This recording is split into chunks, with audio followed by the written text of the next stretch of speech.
ഗാംബികയിൽ പോയിട്ട് ഞങ്ങൾക്ക് നല്ല അനുഭവമാണ് ഉണ്ടായത്. കണ്ണൻ വന്ന് 15 ദിവസത്തോടെ നിന്നെങ്കിലും കണ്ണൻ അടിച്ചു പൊളിച്ചു. കണ്ണൻ വെള്ളത്തില് നീരാടുന്നു. അവൻ അടിപൊളിയായിട്ട് നീന്തി. അതുപോലെ ബോംബെ കണ്ണനോട് അടിപൊളിയായിട്ട് നീന്തി. ഉണ്ണിക്കൂടനും പിന്നെ ഇന്നലെ ഞങ്ങൾ സോനു അതുപോലെ തന്നെ എല്ലാവരും കൂടി പോയി കുളിച്ചു. ബോംബെ കണ്ണൻ 2 ദിവസം കൊണ്ടാണ് നീന്തൽ പഠിച്ചത്. മറ്റത്തൂർ കണ്ണൻ 2 ദിവസം കൊണ്ടാണ് പഠിച്ചത്. പക്ഷെ മറ്റത്തൂർ കണ്ണൻ 1 ദിവസം കൊണ്ട് വേഗമായി. മറ്റത്തൂർ കണ്ണൻ 2 ദിവസം കൊണ്ട് വേഗമായി. ഭയങ്കര സംഭവമാണ് അവര്. അവരിങ്ങനെ ബോംബെയിൽ പോയിട്ട് അടിപൊളിയായിട്ട് നീന്തളവരുടെ നീന്തൽക്കുളത്തില്.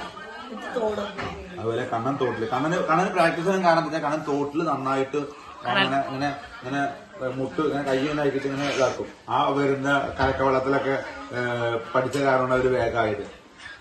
അല്ലേ അല്ലേ? ഇനി പുഴയിൽ പോയി ചാടണം കേട്ടോ. ഇനി അവൻ പുഴയിൽ പോയി ചാടുന്നുണ്ട്. ഏട്ടാ ഗോപേട്ട വിളിക്കാൻ അവൻ ആളും മിടുക്കനാണ്. അവൻ അവൻ അടിപൊളിയായിട്ട് നീന്തി.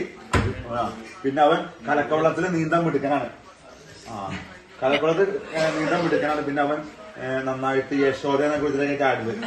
ഞാൻ പറയും എന്താ പറയാ, ഇനി അടുത്ത പ്രാവശ്യം വരുമ്പോ നമുക്ക് അടിച്ചു പൊളിക്കാം.